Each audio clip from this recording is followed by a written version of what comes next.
yang telah memberikan sebaik-baik nikmat berupa iman dan Islam kepada kita semua. Jadi alhamdulillah, syukur kehadrat Allah Subhanahu wa taala kerana diberikan Allah Subhanahu wa taala kepada kita iaitu taufik dan hidayah. Apa itu taufik? Taufik iaitu sesuatu kekuatan. Dan apa itu hidayah? Hidayah ni adalah sesuatu keinginan. Ada orang yang dia ada keinginan untuk datang ke majlis ilmu tapi tidak diberikan kekuatan oleh Allah Subhanahu wa taala. Mungkin dia tak sihat, mungkin tak ada kenderaan. Itu beza di antara taufik dan hidayah. Kalau kita buka kitab-kitab Jawi ataupun kitab-kitab Arab, biasanya para ulama akan mulakan segala puji bagi Allah, Tuhan yang telah pun memberi taufik dan hidayah kepadanya. Iaitu kembali kepada musannif ataupun pengarang kitab. Kerana orang pada hari ini bila mana ada satu perasaan terdetik hati dia, nak pergi majlis ilmu lah, itulah dipanggil hidayah. Ataupun orang yang tidak menutup aurat, tiba-tiba rasa nak bertudung, itu dah dipanggil hidayah. Cuma tidak diberi taufikkan lagi untuk dia memakai tudung, tidak diberi taufikkan lagi untuk dia pergi ke majlis ilmu Allah Subhanahu wa taala. Jadi syukur kepada Allah Subhanahu wa taala kerana kita diberikan kelebihan-kelebihan begitu. InsyaAllah pertama sekali saya mohon maaf di atas kelambatan pada petang ni. Tak disangka pula lambat sangat sebab jam. Memang tak boleh elak, cuba seleh-seleh tak boleh juga. Jadi mohon maaf lah. Okay, insyaAllah kelas kita pada petang ni kita datang dengan kita niat untuk menuntut ilmu. Dan kata guru kami ketika mana belajar di Mesir dulu, bila mana kamu datang ke sesuatu majlis ilmu, hadirkan satu niat untuk balik daripada majlis ilmu akan bertambah ilmu ataupun bertambah keimanan kepada Allah Subhanahu wa taala. Jadi pertama sekali topik kita pada petang ni berkaitan dengan wanita syurga. Jadi puan-puan, bonda-bonda sekalian, pertama sekali patut rasa bersyukur kerana diberikan oleh Allah Subhanahu wa taala menjadi seorang wanita. Kerana kita tengok pada hari ini ramai orang yang nak jadi wanita daripada lelaki. Bukan setakat dari sudut pemakaian, dari sudut perangai, dari sudut kehidupan sosial mereka. Dia nakkan ke arah perempuan. Wallahu alam, ada tu pakai makeup, ada tu pakai baju yang seperti wanita dan sebagainya. Mereka mengatakan macam perasaan mereka, naluri mereka nak ke arah perempuan. Itu tak boleh lah. Itu berlawanan jantina. Ada satu hadis Nabi yang kata Nabi SAW kepada Abdul Rahman bin Auf. Abdul Rahman bin Auf ni seorang sahabat Nabi yang antara yang terkaya dekat kota Madinah. Ataupun antara para sahabat, Abdul Rahman bin Auf ni di antara orang yang kaya. Siapakah ibu dia? Itu poin yang kita nak bincang pada petang ni. Di antaranya, ibu Abdul Rahman bin Auf ni di antara orang yang menyambut kelahiran Nabi SAW. Sebab itulah bila mana tambah-tambah kita di bulan Rabiul Awal, kita tengok bila mana hari kelahiran Nabi SAW, ibu Abdul Rahman bin Auf lah yang menyambut kelahiran, menunggu Abdul Rahman bin Auf, menunggu kelahiran Nabi SAW. Sebab itulah bila mana kita buka kitab Syama'il Muhammadiyah, kita buka kitab sirah Nabi SAW, terselit nama ibu kepada Abdul Rahman bin Auf, iaitu seorang wanita yang menunggu satu kelahiran yang satu bumi dinanti-nantikan kelahiran Nabi SAW. Sebab itulah kalau kita tengok dalam sirah Nabi, bagaimana ibu Abdul Rahman menceritakan ketika mana Muhammad dilahirkan, aku menyambut. Dan ketika itu bilik dihuni oleh Aminah ibu Nabi terpadam. Pelita dulu dia guna pelita daripada lemak binatang. Bila mana musim sejuk, tambah-tambah dekat Timur Tengah, kami dekat Timur Tengah biasa musim sejuk 5 Celsius, ataupun Mekah ke Madinah mungkin sampai ke 2, tapi tak sampai turun salji lah. Bila mana keadaan begitu, lemak binatang menjadi keras, jadi beku, maka liling ataupun daripada cahaya tu tak boleh nak menghasilkan cahaya. Maka ibu Abdul Rahman bin Auf ni keluar daripada bilik tu, keluar daripada rumah tu untuk mencari cahaya. Rupanya bila mana dia keluar, dia buka pintu untuk keluar, sekeliling kota Mekah ketika itu terang benderang, padahal baru pukul 4 pagi, 3 pagi. Lalu ketika mana kata ibu Abdul Rahman bin Auf, ketika mana aku keluar daripada rumah itu, aku melihat satu kawasan Mekah ni, aku boleh melihat daripada sana, aku boleh melihat ke kiri dengan sangat cerah, seolah-olah ada satu lampu yang meneranginya. Rupanya bila mana aku memandang ke atas, rupanya bulan yang sangat dekat dengan bumi, bintang yang sangat dekat dengan bumi, seolah-olah bulan dan bintang itu nak menghempak diri aku. Sebab itulah kata para ulama, kenapa bulan dan bintang mendekati bumi? Disebabkan nak melihat wajah Nabi SAW. Jadi ibu Abdurrahman bin Auf ni antara orang pertama yang melihat wajah Nabi SAW. Itu di antara kelebihan. Sebab itulah boleh menghasilkan satu orang anak yang boleh meriwayatkan hadis Nabi SAW. Apa kata Nabi kepada Abdurrahman bin Auf? Kata Nabi SAW, hadis yang diriwayatkan oleh Abdurrahman bin Auf, kalaulah seorang perempuan ni, mafhum dia, kalaulah seorang perempuan itu menjaga 4 perkara, dia menjaga 4 perkara, nescaya kami akan datangkan satu berita kepada kamu, kamu boleh masuk mana-mana pintu syurga. Wanita bila mana dia jaga 4 perkara ni, maka Allah akan tawarkan kepada mereka, kamu boleh masuk mana-mana pintu syurga. Dalam umat Nabi SAW, yang boleh masuk ke semua pintu syurga, boleh pilih semua pintu syurga seorang je, iaitu Abu Bakar. Abu Bakar sahaja yang boleh diberi kelebihan oleh Allah, wahai Abu Bakar, kamu boleh masuk mana-mana pintu syurga yang kamu mahu. Sebab apa? Sebab kita tahulah Abu Bakar ni mempunyai satu pengorbanan yang sangat tinggi kepada Islam. Dia di antara orang yang ke depan bila mana nak mempertahankan Nabi. Ketika mana Nabi sedih, Abu Bakar ada. Ketika mana Nabi dicemuh, Abu Bakar ada. Ketika mana Nabi di pulau, ketika itulah datangnya Abu Bakar. Ketika mana seluruh penduduk Mekah tidak mempercayai Nabi dalam kisah Isra' dan Mi'raj, ketika itulah Abu Bakar membenarkan apa yang disampaikan oleh Nabi. Sehingga kan Abu Bakar kata, kalaulah itu datang daripada mulut Nabi, maka itulah kebenaran. Sebab itulah Allah melihat sucinya hati Abu Bakar ni. Keyakinan Abu Bakar menyebabkan Allah memberikan kelebihan kepadanya untuk masuk mana-mana pintu syurga Allah Subhanahu wa taala. Itulah ada kepada wanita. Mana-mana lelaki kecuali Abu Bakar tidak diberikan kelebihan ini. Nombor 1 dikatakan oleh Nabi, seandainya wanita menjaga 4 ni, nombor 1 adalah seandainya wanita menjaga solat dengan betul. Nombor 2 berpuasa, nombor 3 menjaga maruahnya, dan nombor 4 adalah mentaati suaminya. Cukup buat 4 perkara ni, maka syurga menanti kamu dan kamu boleh masuk mana-mana pintu syurga, kata Nabi SAW, atau kama qala. Jadi bukan semua orang dapat kelebihan yang sebegini. Sebab itulah wanita ni satu orang yang special. Daripada rahim wanita inilah lahirnya satu orang bernama Muhammad ibn Idris Asy-Syafi'i, imam mazhab kita, pembuat mazhab kita Asy-Syafi'i.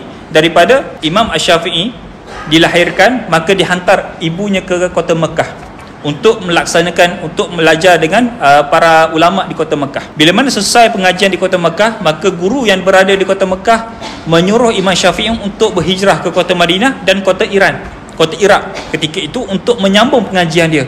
Maka Imam Asy-Syafi'i pergi bertemu ibunya untuk meminta izin. Ini poin dia. Apa kata ibu dia kepada Imam Asy-Syafi'i? Wahai anakku, pergilah kamu menuntut ilmu. Jangan risau keadaan aku, kita bertemu di mahsyar. Bertemu di mahsyar. Ketika itu umur Imam Syafi'i tak sampai 20 tahun lagi, tak sampai 15 tahun lagi. Tapi satu perkataan, satu ungkapan yang diucapkan oleh satu orang wanita yang special, satu orang wanita yang lebih mementingkan agama Allah Subhanahu wa taala. Tengok hasil dia. Antara 4 mazhab, mazhab Malik, Hanafi dengan Abu Hanifah, Imam Asy-Syafi'i ini di antara pengikut yang terramai di satu dunia. Antara pengikut yang terramai adalah Asy-Syafi'i. Dalam satu hadis Nabi SAW, hadis yang diriwayatkan oleh Imam Ahmad, Sayyidatun Nisa'i Ahlil Jannah Arba', 4 orang akan menjadi ketua syurga, kata Nabi SAW. Yang pertama yang digelarkan oleh Nabi SAW, martabat yang paling tinggi, dan mereka ni adalah golongan-golongan syurga, tapi mereka ketua syurga bagi kaum wanita. Martabat yang pertama adalah Maryam bin Imran ataupun Maryam bintu Imran. Yang kedua adalah Fatimah bintu Rasulullah SAW. Nombor 4 adalah Khadijah bintu Khuwailid, dan yang keempat adalah Sayyidatuna Asiyah. Nanti kita akan go through satu persatu. Sayyidatuna Asiyah ni adalah Asiyah bintu Muzahim, nama penuh dia. Asiyah bintu Muzahim adalah isteri kepada Fir'aun. Lalu kita tengok satu persatu kisah dia insya-Allah kalau sempat. Lalu bila mana kita tengok daripada hadis Nabi SAW, 4 orang wanita ni menjadi presiden dalam syurga Allah Subhanahu wa taala. Apa maksud dia? Martabat yang paling tinggi dalam syurga untuk kaum wanita, 4 orang ni. Maryam, Khadijah, Fatimah dan Sayyidatuna Asiyah bintu Muzahim. Itu isteri kepada Firaun. Kenapa mereka boleh menjadi satu orang yang special di mata Allah Subhanahu Wa Taala? Mesti ada satu sebab, mesti ada satu kisah yang berlaku kepada mereka. Seperti mana Sumayyah, kenalkan Sumayyah, iaitu seorang sahabat Nabi, sahabiah Nabi SAW dengan Yasir, suami dia. Sumayyah dengan Yasir, bagaimana dalam keadaan dua orang ni ataupun Sumayyah ni adalah orang pertama yang mati syahid dalam Islam. Islam baru sampai ke kota Mekah. Di antara yang masuk Islam adalah Sumayyah, orang miskin, orang yang tua. Yasir, suami dia seorang yang tua. Ketika mana mereka dipaksa oleh pimpinan-pimpinan Mekah untuk keluar daripada ajaran Islam, apa kata Sumayyah? Aku percaya yang apa yang disampaikan oleh Rasulullah itu adalah kebenaran. Sebabkan itulah dia dibawa ke padang pasir, maka diseksa dan sebagainya. Sama juga seperti Asiyah yang kita tahu bintu Muzahim adalah isteri kepada Firaun. Bagaimana hari ini kita tengok wanita hari ini di media sosial khususnya, ramai yang mengatakan apabila kami berkahwin, suami kamilah yang bawa satu perkara yang menyebabkan kami jauh daripada Allah. Ada satu posting tu saya baca 2-3 hari lepas, saya jadi begini sebabkan suami saya lah yang tak pernah ajar Islam, suami saya yang tak pernah ajarkan saya solat dan sebagainya, menyebabkan aku jadi begini. Adakah kita lupa bila mana kita bercakap berkaitan dengan seorang suami yang berlaku jahat kepada isterinya, adakah kita lupa dalam sejarah Islam kita ada seorang ataupun dua orang watak, yang mana salah satunya adalah lelaki ataupun suami yang paling jahat di atas muka bumi Allah Subhanahu Wa Taala. Siapakah isteri dia? Isterinya adalah seorang wanita yang paling taat kepada Allah. Adakah disebabkan suaminya Firaun ni seorang yang jahat, seorang yang zalim, seorang yang mensyirikkan Allah, menyebabkan Asiyah pun syirik kepada Allah? Tidak menjadi satu asbab, tidak menjadi satu alasan kepada Asiyah untuk mensyirikkan Allah, walhal suaminya adalah seorang yang paling jahat. Digelarkan oleh Nabi, tidak ada orang yang paling jahat, tidak ada orang yang paling syirik kepada Allah, Firaun.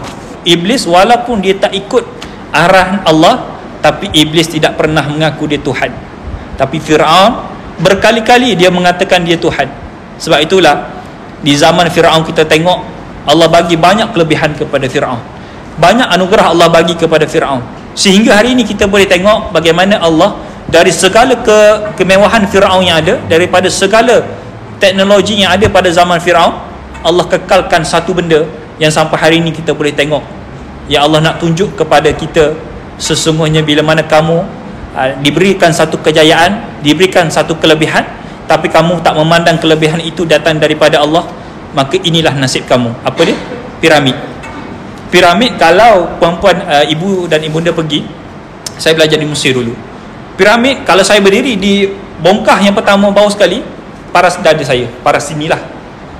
Cuma bagaimana teknologi mereka guna, itu yang dibincangkan. Sampai sekarang belum ada lagi kata putus teknologi apa yang digunakan. InsyaAllah nanti kita akan go through. Ummu Sulaim ni adalah ibu kepada Anas ibn Malik. Sayyidina Anas ibn Malik mempunyai seorang ibu. Ibunya bernama Ummu Sulaim. Ummu Sulaim ni bila mana sebelum keislamannya, dia ada masalah dengan suami dia. Bila mana suami dia meninggalkan dia, maka menyebabkan dia jatuh lagi miskin. Ummu Sulaim masuk Islam. Bila mana Ummu Sulaim masuk Islam, menyebabkan suami lagi benci, meninggalkan Ummu Sulaim. Dikatakan para ulama, bila mana suami meninggalkan Ummu Sulaim lagi miskin. Lalu the best moment adalah bila mana Ummu Sulaim masuk agama Islam. Ketika itu mereka berada di Madinah. Nabi belum sampai lagi ke Madinah, kan? Kisah hijrah Nabi. Sebelum Nabi berhijrah, orang Madinah dah pun masuk Islam, kan? Tanpa melihat wajah Nabi. Ada beberapa dalam kalangan mereka yang telah masuk Islam. Bila mana Nabi berhijrah ke kota Madinah, maka jumpalah satu adalah laungan-laungan syair tala'al badru alaina dan sebagainya. Maka ketika itulah seluruh penduduk Madinah dia menyambut Nabi sampai di kota mereka. Gembiranya mereka, penduduk Madinah, bila mana Nabi sampai ke kota mereka, mereka bagi hadiah kepada Nabi. Tawarkan, wahai ya Rasulullah, tinggallah di rumah kami ada sekian-sekian. Ya Rasulullah, tinggallah di bilik aku, aku sediakan satu tempat untuk kamu. Ya Rasulullah, datangkah ke rumah aku ada banyak makanan. Kebanyaklah tawaran-tawaran yang diberikan kepada Nabi SAW. Ummu Sulaim kan dia miskin, apa dia nak tawarkan? Maka Ummu Sulaim pergilah bertemu dengan Nabi, ketuk pintu rumah Nabi SAW. Ya Rasulullah, aku Ummu Sulaim, ketika mana aku melihat seluruh penduduk Madinah memberikan kamu macam-macam ya Rasulullah. Mereka memberi kamu makanan, mereka menawarkan kamu tempat tinggal, mereka menawarkan kamu itu, ini dan sebagainya. Ketahuilah ya Rasulullah, kata Ummu Sulaim, aku tak mampu nak bagi kamu demikian ya Rasulullah.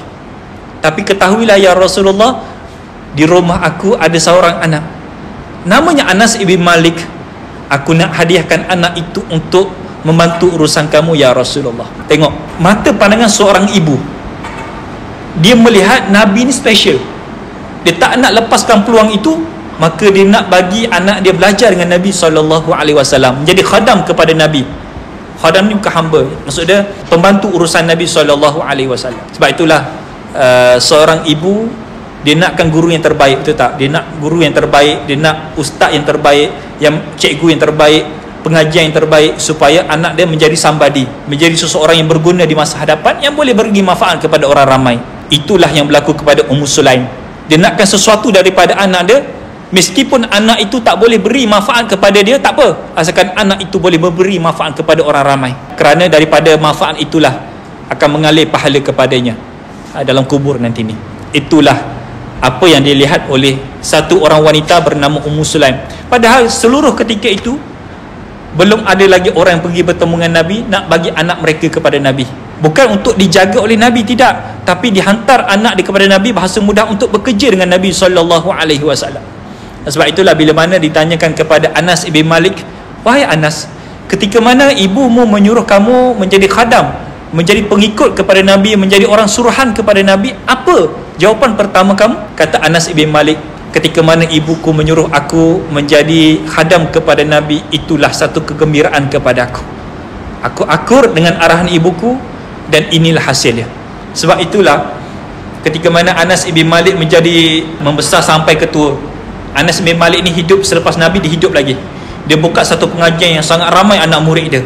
Anak murid dia akan pergi kepada Anas ibn Malik, wahai Syekh, wahai sahabat Nabi Anas ibn Malik, bagilah kami salam dengan kamu. Mereka bersalam dengan Nabi, mereka bersalam dengan Anas bin Malik, bersalam, cium kat sini, cium kat sini. Mereka memandang mata Anas bin Malik. Anas bin Malik tanya kepada mereka, kenapa kamu lakukan demikian kepada aku? Aku bukan special. Maka kata anak murid Anas bin Malik, wahai tuan guru, kami bersalam dengan kamu, kami cium tapak tangan kamu, dan di belakang tapak tangan kamu, kami memandang wajah kamu kerana Nabi SAW. Kerana kami bersalam dengan kamu, tangan itulah yang pernah bersalam dengan Nabi, tangan itulah yang pernah memegang selipar Nabi, tangan itulah yang pernah memegang jubah Nabi, tangan itulah yang pernah mengurut Nabi SAW. Wahai Anas, kami memandang mata kamu disebabkan mata itulah yang pernah memandang wajah Nabi, mata itulah yang pernah melihat Nabi menangis, mata itulah yang pernah melihat bagaimana kesusahan Nabi SAW untuk meneruskan dakwah. Hasil dia, siapakah permulaan? Ummu Sulaim, ibu dia. Sebab itulah ibu yang terbaik adalah ibu yang memikirkan, anak aku ni nak jadi macam mana, anak aku ni nak jadi macam mana. Itu di antara yang kita boleh ambil. Okay, nombor satu adalah Maryam. Bila mana kita baca, saya baca kisah Maryam ni bagaimana satu orang wanita yang menguruskan satu ujian yang Allah bagi kepadanya, itu berbentuk emosi. Maryam, Allah bagi ujian bukan berbentuk kecederaan, tidak. Allah bukan beri ujian berbentuk kesakitan, tidak. Tapi Allah bagi ujian kepada Maryam bintu Imran adalah berbentuk emosi. Bagaimana Maryam, tugas Maryam hanyalah beribadah kepada Allah. Kenapa tugas Maryam hanya beribadah kepada Allah? Disebabkan ibu Maryam bernama Hinnah. Dalam Quran diceritakan, dalam surah Maryam, Al-Imran pun ada cerita bagaimana ibunya bernama Hinnah berdoa kepada Allah, wahai Allah, kurniakan aku satu zuriat yang boleh berbakti kepada agamamu. Zaman dulu, zaman Nabi, sebelum kejadian Nabi Isa, sebelum lahir Nabi Isa, orang-orang dulu bila mana dia sebut nak berbakti kepada agama Allah, mestilah anak itu lelaki biasanya, menjadi AJK masjid, menjadi jelah yang ke depan, biasanya lelaki. Lalu bila mana keluar itu adalah anak perempuan, maka kata Hinnah, disebabkan aku telah bernazar kepada Allah, aku akan turuti nazar aku. Maka disebabkan itulah Nabi Allah Zakaria, siapa? Ayah saudara kepada Maryam. Dia ada sangkut paut. Best juga cerita tu. Bukan hari ni topik dia, hari lain. Jadi Nabi Allah Zakaria ni dia ambil Maryam menjadi menjaga dan mendidik Maryam. Maka di Baitul Maqdis tu disediakan satu ruangan, satu bilik untuk Maryam beribadah kepada Allah. Sebab itulah datang satu makanan yang daripada Jibril kan. Panjanglah cerita dia, bukan masa ni nak cerita. Cuma the point dia adalah, nak dengar ke? Lain kali lah 2 jam tu. Jadi cerita dia, bila mana Maryam ni satu orang yang berpangkat, kalau dia lelaki dialah Nabi. Kata ulama, kalau Maryam itu lelaki, dia Nabi, dia Rasul. Sebab makam dia tinggi sangat. Tapi disebabkan syarat nak menjadi Nabi dan Rasul kena lelaki, maka Maryam ketika itu diangkat oleh Allah menjadi waliullah, menjadi ulama. Dalam keadaan Maryam ni tidak bertemu dengan lelaki kecuali Zakaria alaihi salam sahaja. Maka satu hari datang Jibril alaihi salam berupa dengan lelaki, masuk ke ruangan ibadah Maryam. Maryam kata, ni diceritakan dalam Quran, boleh buka balik. Maka Maryam pun terkejut. Maryam kata kepada Jibril yang berubah menjadi lelaki, seandainya kamu masuk ke ruangan aku nak melakukan kecelakaan kepada aku berlindung kepada Allah. Maka kata Jibril, wahai Maryam, aku datang, aku adalah Jibril, ana Jibril, aku datang diutuskan oleh Allah nak bagi satu berita kepada kamu. Nanti akan lahir satu zuriat daripada rahim kamu, wahai Maryam. Satu orang wanita yang tak fikir hal dunia, tak fikir hal orang-orang luar, orang-orang, yalah, kawan-kawan yang telah pun bersalin sebagainya, tak fikir keadaan begitu. Dia hanya duduk dalam ruangan mihrab beribadah kepada Allah, itu sahaja. Tiba-tiba datang satu berita, Maryam, kamu akan ada anak. Allah meniupkan satu roh ke dalam rahim kamu, dan nanti kamu akan membesarkan anak itu, dan anak itu adalah seorang Nabi. Bagaimana satu orang wanita yang menjaga darahnya, menjaga pergaulan dia, dapat satu berita, emosi, bercampur baur. Wahai Jibril, bagaimana aku ada seorang anak sedangkan aku tidak bersama dengan mana-mana lelaki, dan aku tidak berzina, kata Maryam. Maka itulah kehendak Allah. Maka Jibril pun pulang. Berhari-hari Maryam memikirkan adakah betul ataupun tidak yang disebut oleh lelaki tadi. Maka bila mana Maryam meneruskan beribadah kepada Allah sambil berfikir, kan perempuan kan suka fikir, overthinking dan sebagainya, walaupun benda tu belum jadi dah fikir dah, sudah macam mana ni. Kan perempuan kan, bukan sinilah dalam live ni. Bukan sinilah. Dalam keadaan dia tak bagi tahu pun kepada Nabi Allah Zakaria apa yang berlaku kepada dia. Padahal sebelum tu kan ada turun makanan kan. Ingat tak cerita dia? Saya tak nak cerita. Bapak ingatlah. Bapak ingat ada satu makanan yang bukan pada musim dia. Zakaria tanya kepada Maryam, wahai Maryam, makanan ini datang daripada mana? Kalau kita makanan musim panas, tapi ada makanan musim sejuk. Di Mesir, saya dulu di Mesir, di Madinah adalah benda macam tu. Pergi musim panas ada makanan musim panas, musim sejuk ada makanan musim sejuk. Maka kata Maryam, ini datang daripada Allah. Maka ketika itulah Zakaria tahu yang anak perempuan, anak saudaranya adalah seorang waliullah. Maka ketika mana Maryam berhari-hari fikir, berbulan-bulan fikir, maka ketika mana dia pegang perut dia, makin membesar, makinlah overthinking. Dia fikir macam mana dia nak bagi tahu kepada ibu dia, fikir macam mana nak bagi tahu kepada ayah saudara dia yang berhari-hari bertemu. Dia fikirkan bagaimana dia nak menjawab dengan orang kampung. Sebab ayah Maryam ni adalah, kalau kita tok imam kampung, ayah saudaranya adalah Nabi Allah Zakaria, datang daripada keluarga yang baik. Dia fikir macam mana aku nak bagi tahu kepada orang kampung. Apa kata orang kampung? Kalau aku bagi tahu ni hati perasaan Maryam. Kalau aku bagi tahu, nescaya orang kampung tidak akan percaya. Confirm orang kampung akan kata, wahai Maryam, apa ni? Kamu kan berasal daripada keluarga yang baik. Kan? Sampai sekarang pun buat begitu kan? Tak siasat, tak tabayun lagi, terus mengata jiran sebelah bawa orang lelaki masuk rumah. Padahal adik-beradik yang lama tak jumpa kan. Pada adik-beradik yang terpisah jauh 20 tahun kan, tapi terus menuduh. Itulah yang berlaku kepada akhir zaman. Sebab itulah antara Nabi bagi tahu dekat sangat dengan kemunculan Dajjal adalah akan tersebarnya satu fitnah yang berluas-luasan. Di sana ada fitnah, di sini ada fitnah, di sana ada fitnah. Satu fitnah itu boleh tersebar dengan ramai sangat. Kalau dulu zaman Nabi dulu kan, apa yang berlaku di kota Madinah belum tentu lagi orang Mekah tahu kan. Apa gosip yang berlaku di kota Madinah belum tentu lagi orang Mekah tahu, melainkan ada yang bermusafir. Maka bila mana musafir ke Mekah, bagi tahu, itu pun boleh tentu lagi semua Mekah boleh sampai berita itu dengan cepat. Tapi Nabi bagi tahu dalam hadis Nabi, dekat sangat dengan Dajjal, satu berita akan tersebar dengan sangat laju. Lalu bila mana tahun ni kita tengok, bila mana teknologi dah ada, rupanya kita ada WhatsApp, kita ada Instagram, kita ada TikTok, yang boleh satu berita tersebar dengan sangat ramai. So daripada sana kita faham apa yang nak dimaksudkan oleh Nabi SAW. Mungkin orang yang hidup zaman 80-an mungkin susah nak faham lagi, hidup zaman 70-an mungkin susah nak faham lagi. Tapi kalau kita hidup zaman sekarang, kita dah boleh faham apa yang dimaksudkan oleh Nabi SAW. Jadi Maryam ni bila mana berhari-hari fikir dekat dalam begitu, dia fikir macam mana dia nak bagi tahu kepada orang kampung. Maka bila mana kandungan dia makin besar kan. Saya dulu masuk department ONG dulu. Kita boleh tahulah kandungan besar mana masa mana, kita tahulah. Bila mana 2 bulan besar sikit, 3 bulan besar sikit kan, kita akan buat check up dan sebagainya. Maka bila mana usia kandungan Maryam tu makin membesar, kita boleh katakan mungkin 6 bulan ke 7 bulan, mungkin dah besar. Maka dia minta izin kepada ayah dan ibunya, ayah saudaranya dan ibunya untuk keluar daripada kampung tanpa memberi sebab. Pada dia fikir macam mana kandungan makin besar mungkin orang ramai akan tahu. Maka dia keluar daripada kampung, berjalan-jalanlah. Makin lama berjalan, wallahu alam, tidak disebut oleh Nabi SAW.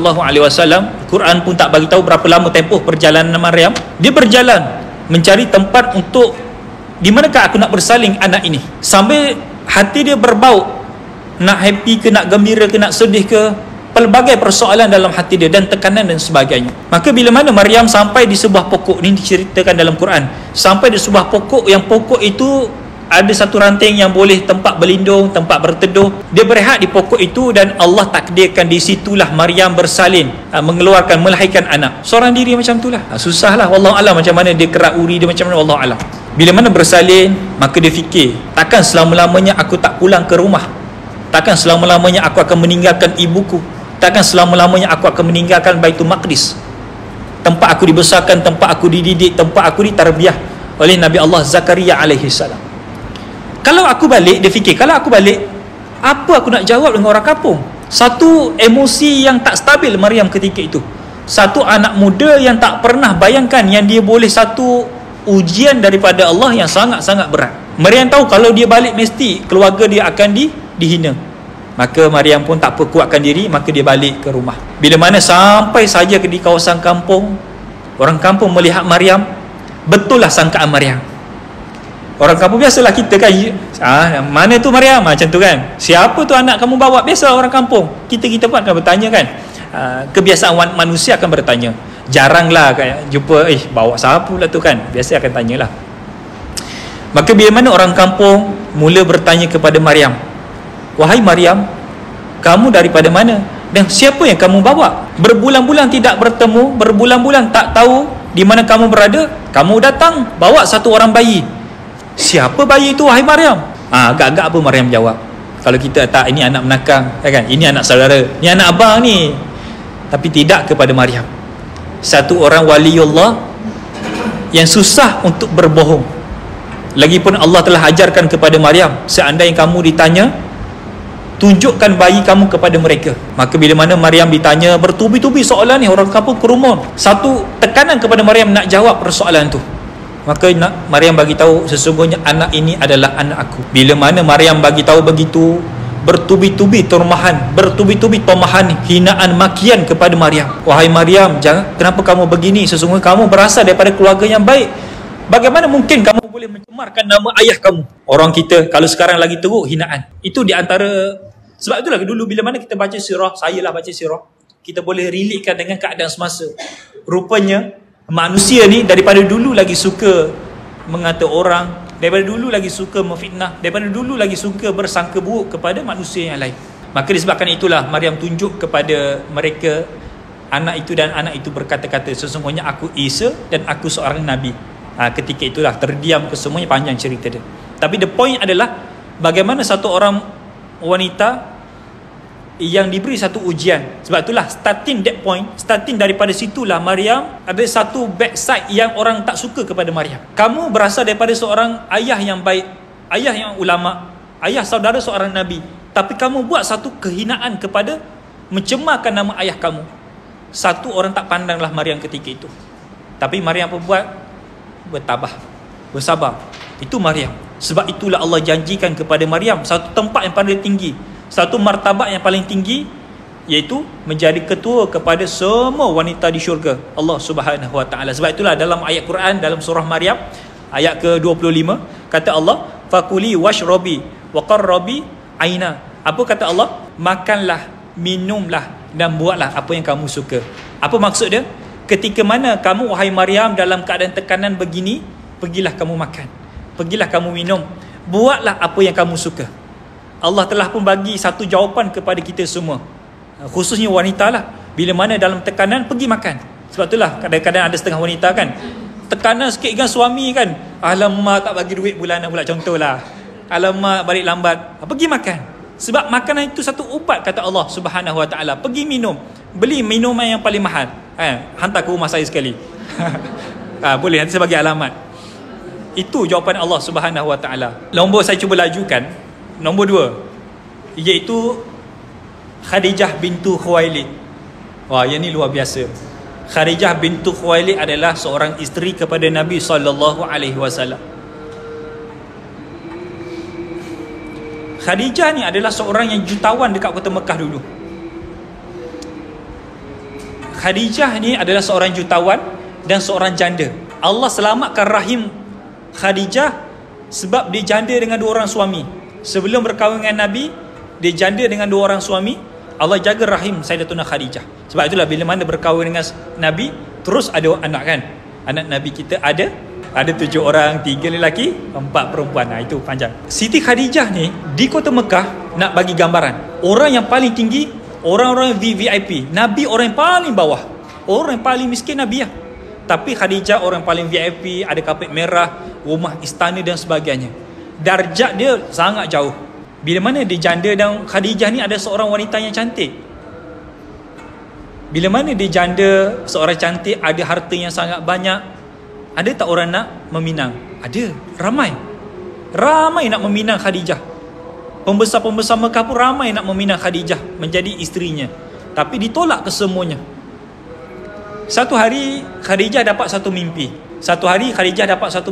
Yang ada satu bulan yang tak tahu daripada mana, bulan tu jatuh ke rumah Khadijah. Dan Khadijah mengatakan, dalam mimpiku bila mana bulan tu jatuh menerangi satu rumah. Dan Khadijah tersedar dan esokkan hari pergi bertemu dengan sepupu dia bernama Waraqah bintu Naufal. Di antara orang yang boleh detect Nabi ni adalah Nabi akhir zaman, Waraqah bintu Naufal. Paderi lah dulu, bahasa mudah dia, Islam belum sampai, paderi dulu. Bila mana dia bertemu dengan Waraqah, seorang yang boleh menafsirkan mimpi, dia beritahu kepada Waraqah, wahai Waraqah, semalam aku bermimpi ada satu bulan yang jatuh ke rumah aku, dan bulan itu menerangi semua bilik aku, menerangi semua rumah aku. Kata Waraqah, wahai Khadijah, satu hari nanti kamu akan ada suami, kamu akan berkahwin wahai Khadijah, dan suami kamu seorang suami yang sangat baik. Maka Khadijah tanya, siapakah dia? Maka bila mana, ringkas cerita, Nabi pun lalu. Bila mana Nabi lalu, Waraqah tunjuk kepada Khadijah, wahai Khadijah, tengok belakang kamu seorang pemuda, dialah bakal suami kamu nanti. Pernah dengar tak cerita bagaimana perkahwinan Nabi dengan Khadijah? Tak pernah? Kalau cerita tu sejam pula lah.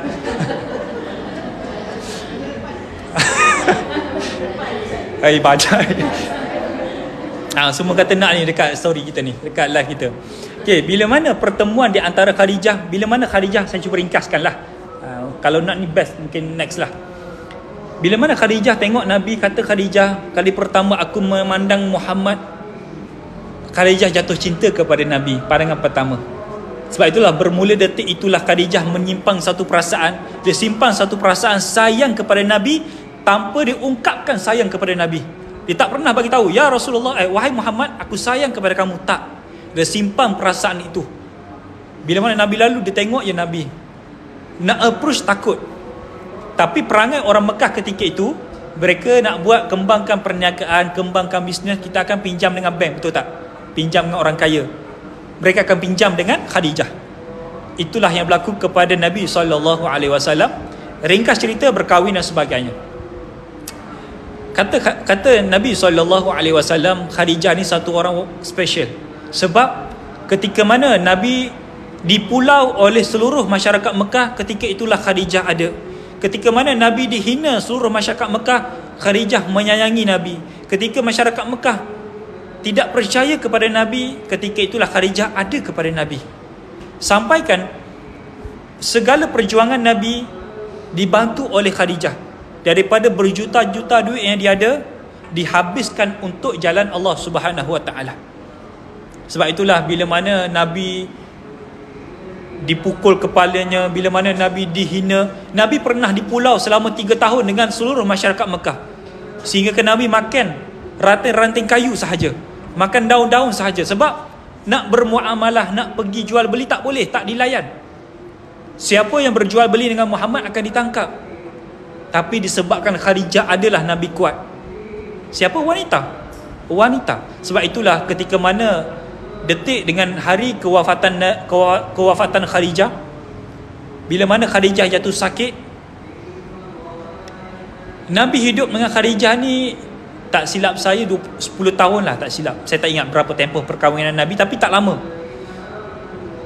Bila mana Khadijah jatuh sakit, makin hari makin nazak keadaan Khadijah, makin hari makin kritikal keadaan Khadijah. Nabi tak mampu nak melihat satu orang wanita yang dia sayang. Dia keluar pada bilik, dia keluar pada rumah, Nabi lapkan air mata. Ketika itulah Jibril datang kepada Nabi, ya Rasulullah, aku datangkan satu salam, tapi bukan untuk kamu ya Rasulullah. Aku datang bawa satu salam, tapi salam ini bukan untuk kamu ya Rasulullah, dan salam ini buat isteri kamu Khadijah. Siapakah yang sampaikan salam, wahai Jibril? Salam ini datang daripada Allah Subhanahu Wa Taala. Ketika itulah Nabi daripada mengalir air mata Nabi, Nabi lap air mata Nabi. Gembiranya Nabi, sebab apa? Dia tahu yang Khadijah ni bila mana dia meninggal, bila mana Khadijah wafat, syurga menanti dia. Allah redha tempat Khadijah. Ketika itulah Nabi masuk ke dalam bilik, Nabi ambil kepala Khadijah, Nabi letak di paha Nabi SAW. Nabi lapkan peluh di dahi-dahi Khadijah. Kan kalau orang nak nazakkan, dia akan berpeluh. Nabi lapkan peluh-peluh di dahi Khadijah. Nabi bagi tahu kepada Khadijah, wahai Khadijah, wahai isteriku, sesungguhnya tadi telah pun datang Jibril kepada aku. Dan Jibril datang kepada aku, dia bawa satu berita untuk kamu, dan berita itu datang daripada Allah. Allah utuskan satu salam buat kamu, wahai Khadijah. Apa kata Khadijah? Menggigil badan Khadijah, menggigil tubuh badan Khadijah. Dia nak, orang nazak dia tak ada kekuatan. Orang nazak, orang yang sedang kritikal, dia tak ada kekuatan. Tapi Khadijah, dia bangkit, berdiri Khadijah, diangkatkan tangan di sini. Dia menjawab salam daripada Allah Subhanahu Wa Taala. Allahumma antas salam wa minkas salam, sampai habis. Salam ini kepada kamu wahai Allah. Dan selepas dah habis, Khadijah duduk balik, baring, diletakkan kepala di atas paha Nabi SAW. Nabi menahan kesedihan. Maka ketika itulah Khadijah kata kepada Nabi, ya Rasulullah, ketika mana aku telah pun wafat, kalau ada orang yang tidak menyokong kamu ya Rasulullah, kalau ada orang yang membenci kamu ya Rasulullah, kalau ada orang yang menghina kamu ya Rasulullah, dan kalau ada orang yang tak mahu ikut ajaran kamu ya Rasulullah, sesungguhnya Khadijah selalu bersama dengan kamu. Dan seandainya ketika mana kamu berjuang, harta telah pun habis, semua para sahabat telah pun beri semua harta mereka, tidak ada harta, maka pergilah ke kubur aku wahai Rasulullah. Pergi ke kubur aku, galilah mayat aku, ambillah tulang-tulang aku dan pergilah jual. Buatlah itu sebagai satu ibadah, buatlah itu sebagai satu ajaran, satu duit untuk memperjuangkan agamamu ya Rasulullah. Ketika itulah Nabi terdiam, dan yang menyaksikan ketika itu ramai. Maka pergilah Khadijah dengan tenang. Sebab itulah Khadijah ditempatkan martabat yang nombor 2. Khadijah martabat yang nombor 2. yang diberi anugerah oleh Allah menjadi seorang penghuluwati di syurga Allah Subhanahu wa taala. Sebab itu susah nak dapat satu martabat. Sebab itulah bila mana kita baca bagaimana Nabi tempat di syurga, bagaimana Nabi Adam, Nabi Idris, semua para Nabi tempat dia di syurga, kita boleh kata, yelah dia seorang Nabi, bolehlah masuk syurga. Kan? Kalau macam tu, apa jadi kepada 4 orang wanita ni? Bukan seorang Nabi, seorang manusia biasa macam kita, tapi telah pun dijanjikan Allah masuk syurga. Takkan kita nak kata, tak apalah dia boleh, kita tak boleh ke? Kita pun boleh. Manusia, dia manusia, kita pun manusia. Kudrat sama je. Tapi disebabkan mujahadah, perjuangan, dia tahu apa sebab dia lakukan demikian, dia laksanakan. Sebab itulah, jangan kita kata tak apalah dia Nabi kan, dia boleh buatlah macam-macam, tak apalah dia Nabi, dia bolehlah dapat kasih sayang Allah. Tak bolehlah kata macam tu, sebab bukan Nabi pun dapat kasih sayang daripada Allah. Sebab itulah kita kena berjuang. Jadi nak berhenti ke? Buat muka ngantuk sikit lah, insyaAllah kita berhenti. Saya cuba habis. Dah azan dah. Macam mana tu? Kesimpulan lah boleh. Kesimpulan, insyaAllah kalau ada masa kita sambung lagi lah. Jadi kesimpulan kita jawab azan dulu. InsyaAllah saya sambung sikit. Jadi insyaAllah mungkin kita tak sempat habiskan, jadi saya mohon maaf lah. Kesimpulan daripada apa yang kita kongsikan pada hari ini berkaitan dengan 4 orang wanita syurga. Nombor 1 saya dah bagi tahu, at least tahu 4 tu okey lah kan, cuma tak tahu kisah dia. InsyaAllah kalau ada masa lain episod kita akan bincangkan lagi. Lagi 2 adalah Sayyidatuna Fatimah, dan seorang lagi adalah Asyah bintu Muzahin. Jadi daripada apa yang kita kongsikan adalah berkaitan dengan seorang wanita. Wanita ni satu orang yang sangat luar biasa. Wanita ni walaupun dia overthinking, tapi apa yang dia overthinking itulah mendatangkan satu hasil. Hasilnya siapa? Anas ibn Malik. Hasilnya Abdurrahman bin Auf. Hasilnya Muhammad ibn Idris Asy-Syafi'i. Sebab itulah datang daripada seorang wanita. Mereka walaupun dia overthinking, kita overthinking, tapi kita tahu apa yang kita overthinking itulah mendatangkan satu hasil yang luar biasa. Maryam walaupun dia melahirkan Nabi Isa tanpa seorang bapa, tapi dia berjaya mendidik Nabi Isa menjadi satu orang Nabi, digelarkan Nabi Ulul Azmi. 5 orang Nabi yang dapat satu ujian yang sangat berat, dan mereka sabar dengan ujian itu. Nabi Isa alaihissalam. Dan diceritakan Nabi Isa anak kepada Maryam, Nabi Isa itu akan turun nanti. Dia diangkat oleh Allah di usia 33 tahun dan akan diturunkan oleh Allah di usia 33 tahun untuk menentang Dajjal. Siapakah Nabi Isa? Siapakah ibunya? Maryam. Imam Mahdi tak mampu nak membunuh Dajjal. Ada ini kisah akhir zaman sikit. Imam Mahdi tak mampu nak membunuh Dajjal. Imam Mahdi tak boleh nak membunuh Dajjal, meskipun Imam Mahdi dia berjaya dalam peperangan Armageddon ataupun peperangan Malhamatul Kubra, peperangan yang paling besar. Imam Mahdi berjaya memenangi peperangan itu, tapi tak kala bertemu dengan Dajjal, Imam Mahdi tak mampu. Hanya Nabi Isa sahaja yang boleh membunuh Dajjal. Siapakah? Anak kepada Maryam. Luar biasa didikan Maryam kepada Nabi Isa alaihissalam.